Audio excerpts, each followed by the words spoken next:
Now, let me just comment first of all on the fact that I can't get the networks to break in on all kinds of other discussions. I was just back there listening to Chuck. He was saying it's amazing that he's not going to be talking about national security. I would not have the networks breaking in if I was talking about that, Chuck, and you know it. Wrong channel.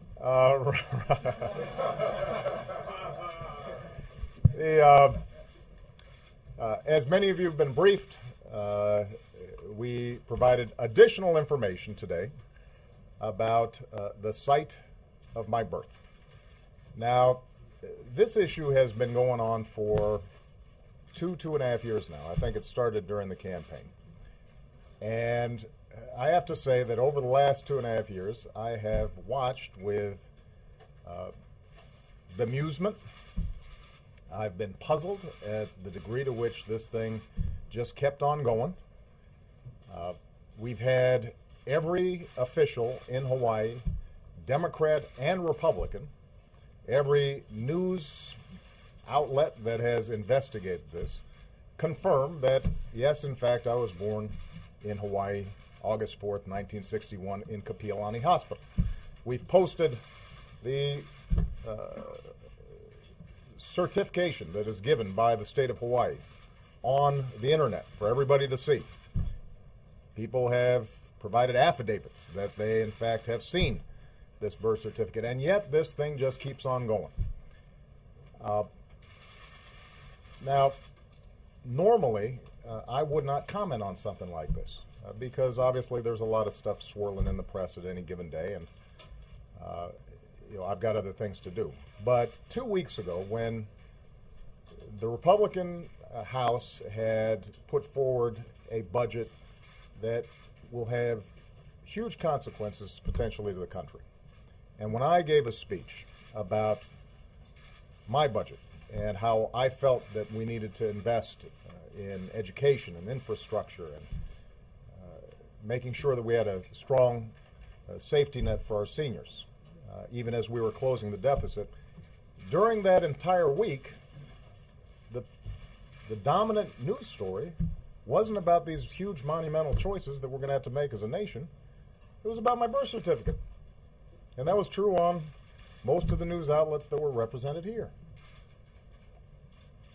And so I just want to make a larger point here. We've got some enormous challenges out there. There are a lot of folks out there who are still looking for work. Everybody is still suffering under high gas prices.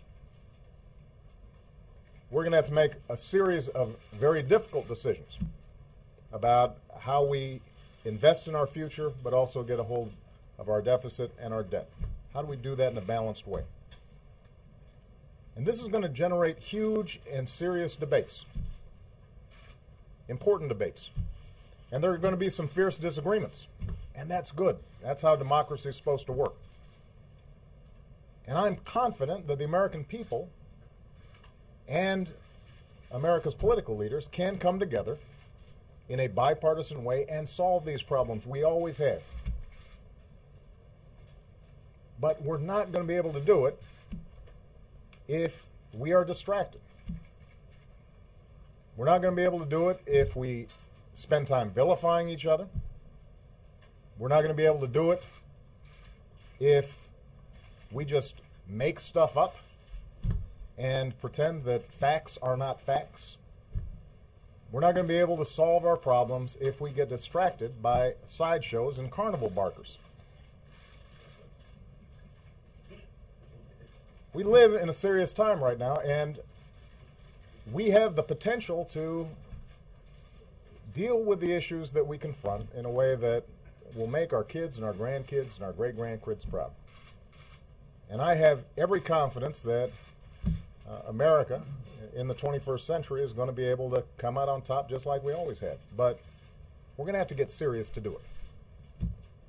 Now, I know that there's going to be a segment of people for which, no matter what we put out, this issue will not be put to rest. But I'm speaking to the vast majority of the American people, as well as to the press. We do not have time for this kind of silliness. We got better stuff to do. I've got better stuff to do. We got big problems to solve, and I'm confident we can solve them, but we're going to have to focus on them, not on this. Thanks very much, everybody.